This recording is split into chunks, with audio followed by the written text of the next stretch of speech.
What's going on, everybody? Welcome back to JJD TV. I'm your host Josh, and we are here to celebrate a massive point.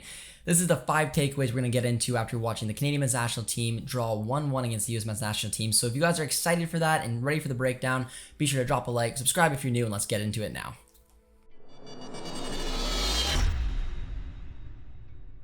Alright guys, so Canada just went to the US and picked up one massive point.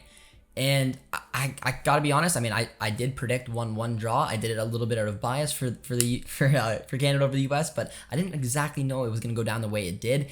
And with that being said, let's just get right into my first takeaway. Because my first takeaway was the coaching battle, the setup, and we won it. To be completely honest, we won it. When I looked at what formation we were probably going to go with, I thought it was probably going to be that 3-5-2, maybe 3-4-3, just to give one of David or Laren a rest. It's exactly what we did. And if there was one formation I would like to see Greg match up with, it would have been the 4-3-3.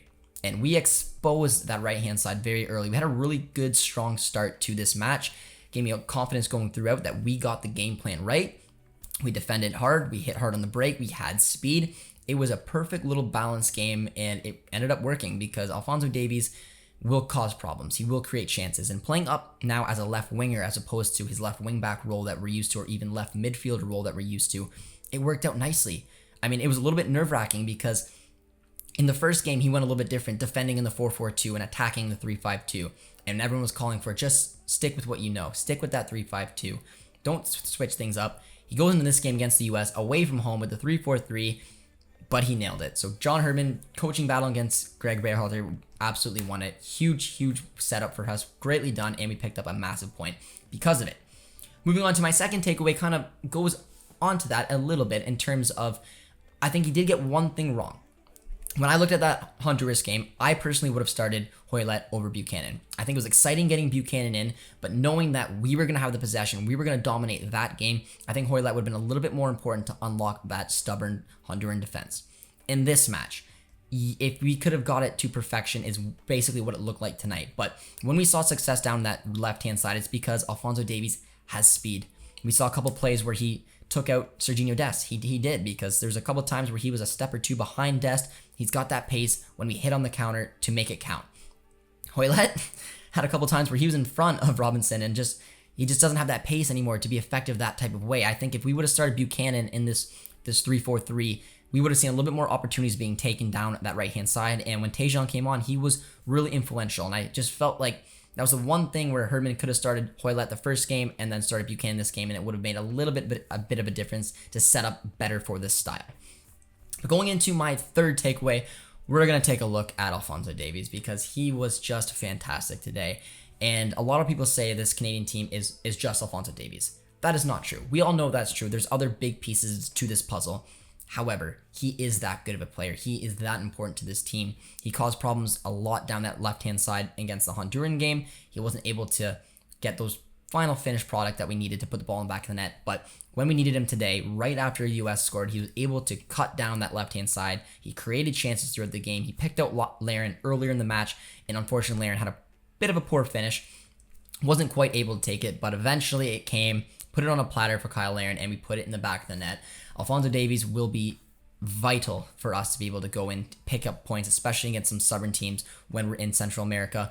And he had a great game today. He went off. We're hoping everything's all good, just a bit of a small knock. But he was obviously very important to getting in this game, and we played it very well and picked up a drastically important point.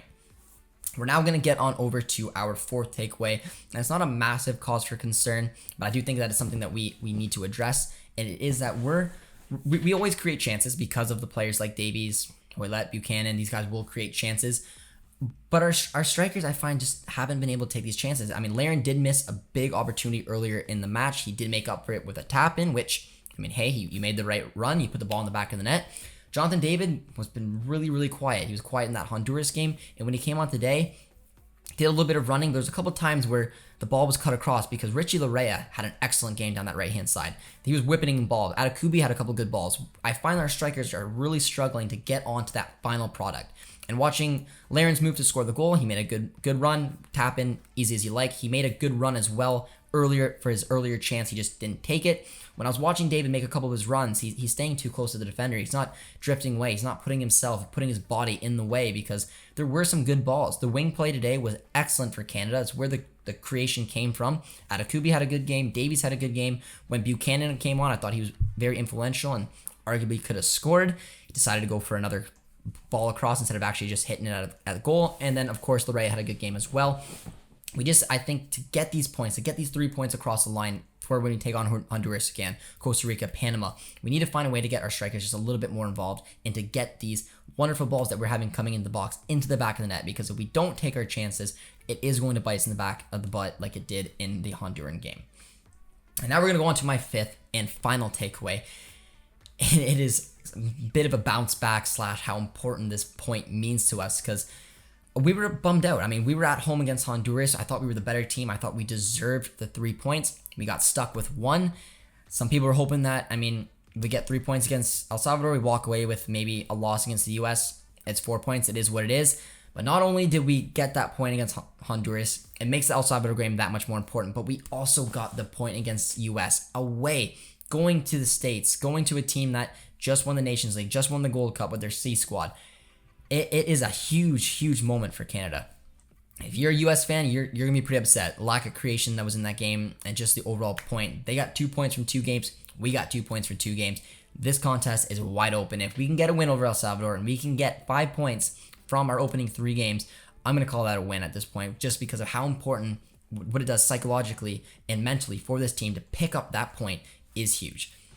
So massive shout out to John Herdman and the Canadian men's national team for going to these States, picking up a point, now giving us and setting us up pretty nicely to go back home and hopefully pick up 3 points against El Salvador to put us in a pretty good opportunity after the first window here to qualify for the World Cup. So I want to hear from you guys as well. If you guys agree with my 5 takeaways, let me know in the comments. If there's something I missed, something you want to add, whether it's from the US perspective or the Canadian perspective. I read all the comments. I'm excited to communicate with you guys because this game was a bit of an eye-opener. And one last time, if you haven't done so already, I hope you guys enjoyed it. I appreciate all the support we've seen from the watch-along and our Canadian men's national team content. So be sure to drop a like, subscribe if you're new, and we'll see you guys next time.